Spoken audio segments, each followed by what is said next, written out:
Rees floated in the deepest part of his creek, enjoying the rushing sound of the waterfall to his right. Sunlight filtered through the water, glinting off the deep blue of his guppy tail. His thin, delicate, caudal fin spread out like an elegant fan, dancing through the warm waters he swayed.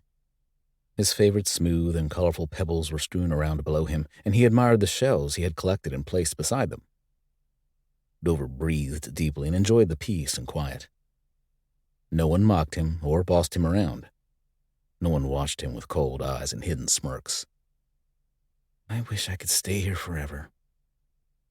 Sudden movement beside him jarred him from his thoughts, and he laughed when Chubber grabbed a bright pink stone in his small brown paws and swam away. Dover's otter friend liked to steal Dover's shinies, then share them with him again later.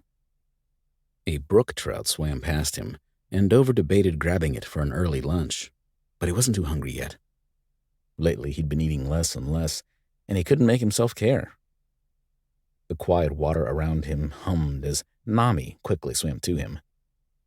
His best friend's guppy tail was a lovely pink pattern with black dots, and her short black hair floated around her head. The cat with a mermaid tail on her black tankini top made him smile. He loved her per-made shirts. Have you eaten today, Your Highness? She asked. Dover scowled.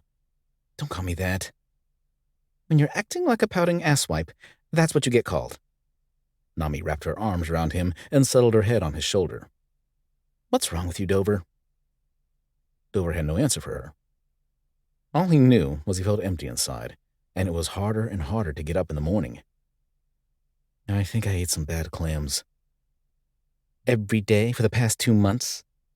Nami leaned back and glared at him, her dark eyes seeing right through him.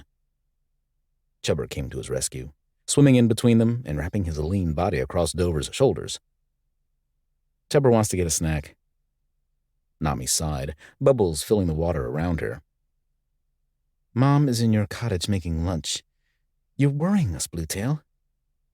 Dover stroked a hand through her hair, then shoved her down and pushed up, swimming toward the surface. Damn it! Nami swam after him.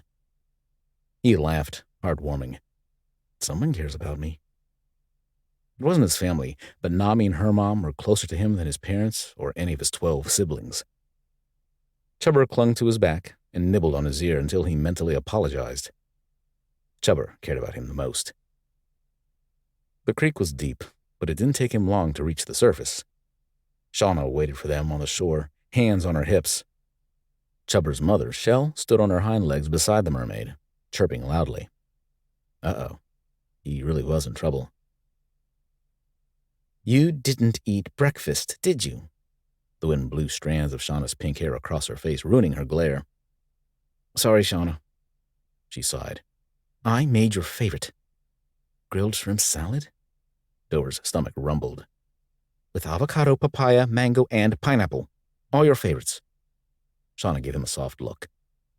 Come eat, Bluetail. Dover summoned his human legs, and a few seconds later he walked out of the creek, naked, with Chubber clinging to his shoulder. Shauna handed him a deep teal sarong, and he tied it about his waist. Shell crawled up his leg and into his arms, then rubbed her slick, furry face against his.